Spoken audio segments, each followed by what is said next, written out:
کی تاریخ میں ہم محمد صلی اللہ علیہ وسلم سے بھی نہیں مانگ سکتے.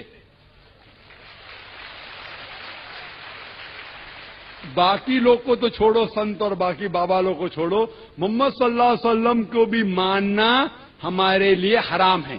جو شخص مر چکا ہے ہم انہیں عزت کرتے ہیں، محمد صلی اللہ علیہ وسلم سے محبت کرتے ہیں، ان سے پیار کرتے ہیں، لیکن ان کی پوجا نہیں کرتے. حضور کو یہ سمجھنا معاذ اللہ کہ زندہ نہیں، استغفر اللہ، خاک میں مل گئے. ارے خدا تجھے خاک میں ملا دے. مصطفیٰ کی بے ادبی کرنے والے، تمہیں خبر نہیں کہ انبیاء کے جسم کو زمین کھا نہیں سکتی،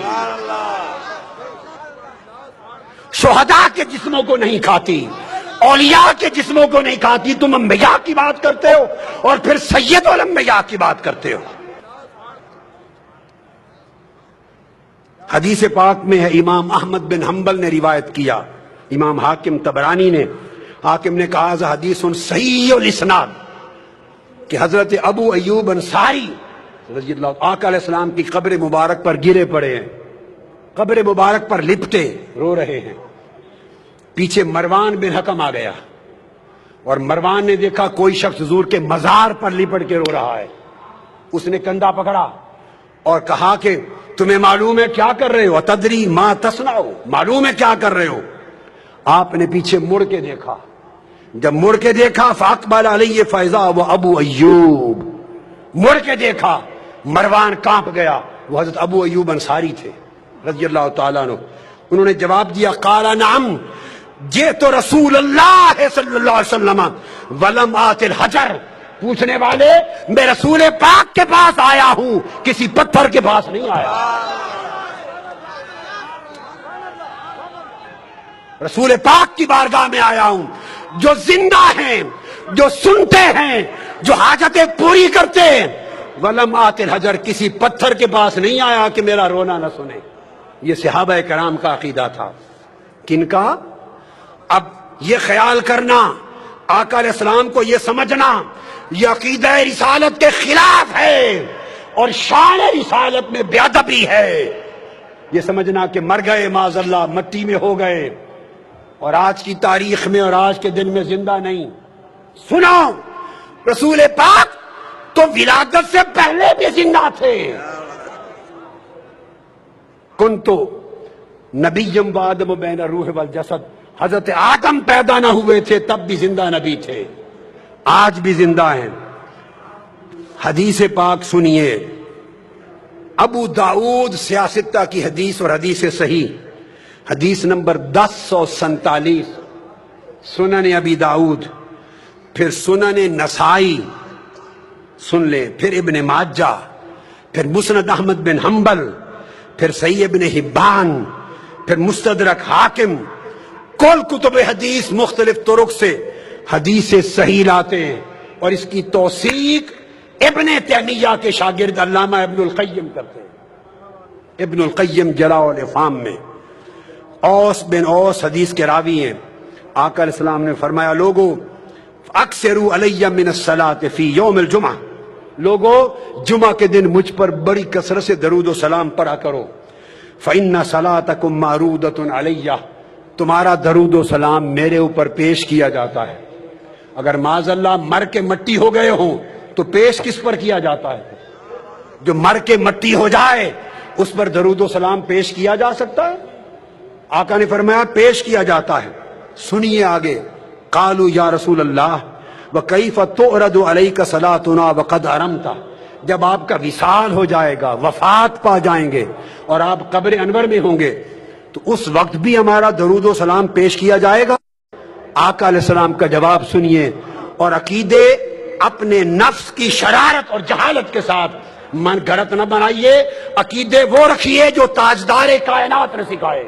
آقا نے فرمایا ان اللہ عز وجل حرم علی الارض ان تاکل اجساد الانبیاء، ہاں میری وفات کے بعد بھی تمہارے درود و سلام مجھ پر پیش ہوں گے، چونکہ اللہ نے زمین پر حرام کر دیا ہے کہ انبیاء کے جسموں کو کھائے.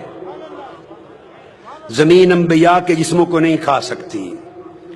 پھر اسی طرح یہ حدیث آگے آئیے، آقا علیہ السلام نے حدیث ابو الدرداء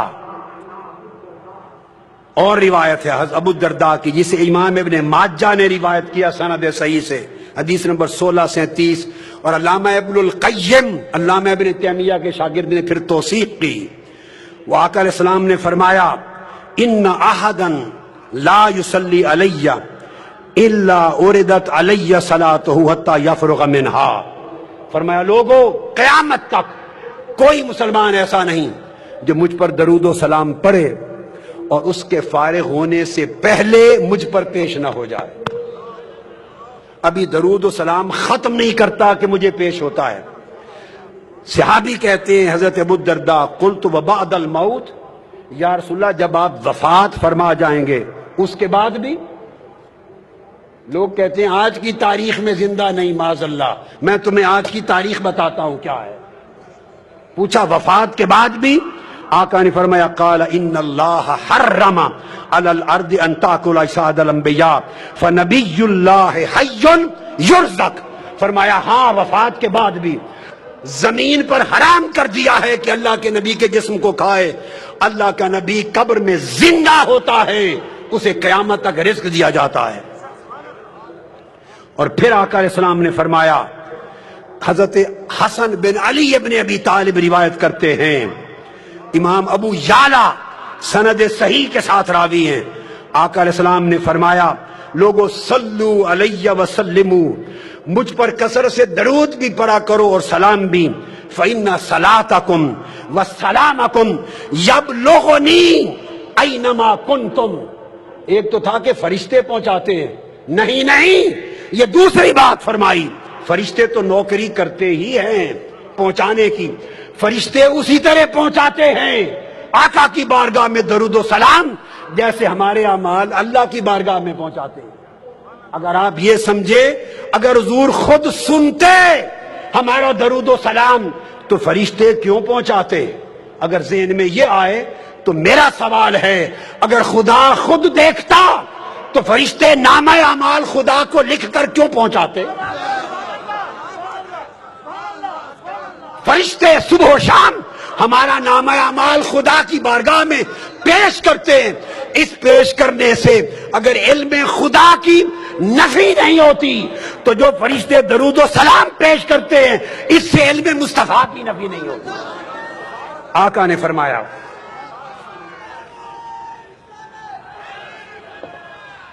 آقا علیہ السلام نے فرمایا مجھ پر درود و سلام کی کثرت کرو، اس لیے کہ تمہارا درود اور تمہارا سلام خود پہنچتا ہے مجھ پر جہاں بھی ہوتے ہو۔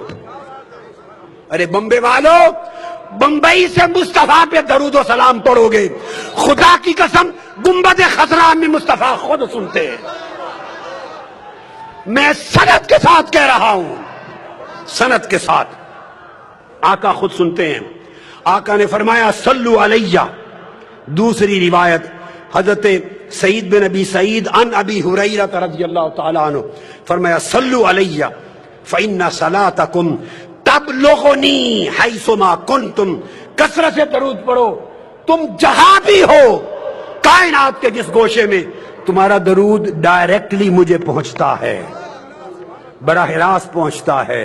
اور آقا علیہ السلام نے تو یہاں تک فرما دیا، حدیث پاک حضرت ابو ہریرہ راوی ہیں، سنن ابی داؤد اور مسند احمد بن حنبل، حدیث صحیح، فرمایا ما من یسلم علیہ الا رد اللہ علیہ روحی حتی رد علیہ السلام، کائنات کی عرضی پر جہاں بھی کوئی مسلمان مجھ پر سلام پڑھتا ہے، درود و سلام پڑھتا ہے، آقا نے فرمایا الا رد اللہ علیہ روحی، اللہ نے میری روح میرے جسم میں واپس لوٹا دی کی ہوئی ہے، میری روح میرے جسم میں واپس بولیے لوٹا دی ہوئی ہے، میں ہر سلام کرنے والے کو سن کر خود جواب دیتا ہوں۔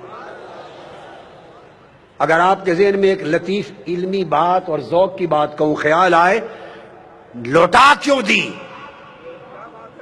اگر لوٹانی تھی تو نکالی کیوں روح پاک، اور نکال لی تو لوٹا کیوں دی؟ سنو غور سے، نکالی اس لیے تاکہ ہر نفس پر ایک بار موت کا ذائقہ سچا ثابت ہو جائے۔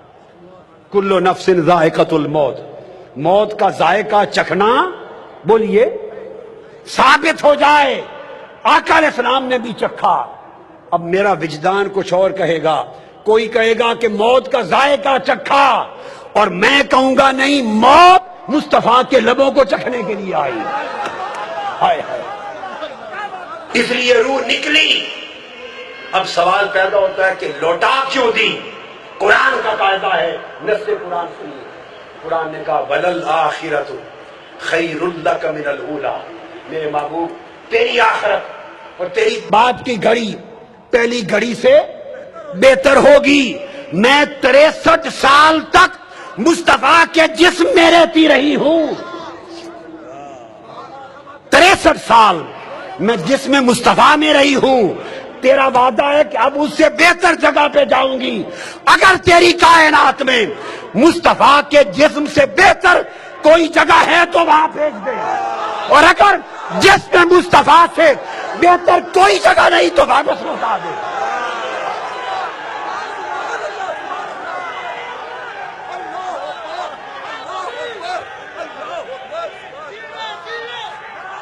لا محالہ رحمت خدا نے جواب دیا ہوگا. رحمت خدا نے، اے روح مصطفیٰ، مصطفیٰ کے جسم سے بہتر تو نہ فرش پر میرے پاس کوئی جگہ ہے، نہ عرش پر، نہ مکان پر، نہ لا مکان پر. مصطفیٰ کے جسم سے تو اعلیٰ جگہ نہیں. روح نے عرض کیا ہوگا باری تعالیٰ اگر جسم مصطفیٰ سے بہتر جگہ نہیں تو واپس لوٹا دے. حکم ہوا ہے روح مصطفیٰ پلٹ جا اور قیامت تک مصطفیٰ کے جسم میں رہے. اس لیے حضور جسمانی طور پہ بھی زندہ ہیں اور روحانی طور پر بھی زندہ ہیں.